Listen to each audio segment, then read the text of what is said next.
കൊച്ചിയിൽ എക്സൈസിന്റെ സെല്ലിൽ നിന്ന് ചാടിപ്പോയ കഞ്ചാവ് കേസിലെ പ്രതികൾ പിടിയിലായി. കൊല്ലം സ്വദേശികളായ സെയ്ദലി, യാസിൻ എന്നിവരെ കലൂരിൽ നിന്നാണ് പിടികൂടിയത്. കഞ്ചാവ് കേസിന് പുറമെ കസ്റ്റഡിയിൽ നിന്ന് രക്ഷപ്പെട്ടതിന് മറ്റൊരു കേസ് കൂടി പ്രതികൾക്കെതിരെ ചുമത്തും.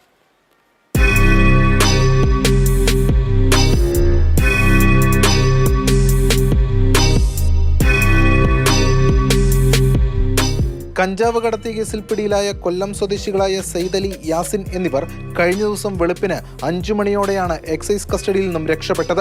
കച്ചേരിപ്പടിയിലെ എക്സൈസ് ഓഫീസിലെ സെല്ലിന്റെ പൂട്ട് പൊട്ടിച്ച് കടന്നുകളയുകയായിരുന്നു.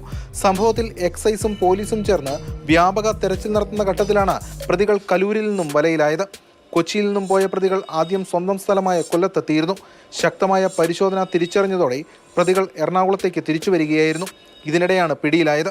കൊല്ലം എക്സൈസ് ഇൻ്റലിജൻസിൻ്റെയും എക്സൈസ് ഡിപ്പാർട്ട്മെൻറ്റിൻ്റെയും സഹകരണത്തോടുകൂടി എറണാകുളം എക്സൈസ് സർക്കിൾ ഇൻസ്പെക്ടറുടെ നേതൃത്വത്തിൽ ഇന്ന് പുലർച്ചെ കലൂർ ജവഹർലാൽ നെഹ്റു സ്റ്റേഡിയത്തിന് സമീപത്ത് വെച്ചാണ് പ്രതികളെ വീണ്ടും അറസ്റ്റ് ചെയ്തത്.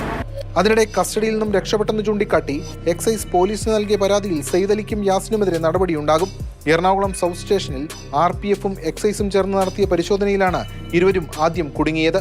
3.5 കിലോ കഞ്ചാവ് കണ്ടെടുത്തതോടെ കസ്റ്റഡിയിലെടുത്ത് എക്സൈസ് ഓഫീസിലെത്തിച്ചു. തുടർന്ന് ചോദ്യം ചെയ്ത ശേഷം അറസ്റ്റ് രേഖപ്പെടുത്തി കോടതിയിൽ ഹാജരാക്കാനിരിക്കുന്ന സമയത്താണ് പ്രതികൾ കടന്നത്. പ്രതികൾ രക്ഷപ്പെട്ടതിൽ വീഴ്ചയുണ്ടെന്ന് ബോധ്യമായാൽ ഉദ്യോഗസ്ഥർക്കെതിരെയും നടപടിയുണ്ടാകും.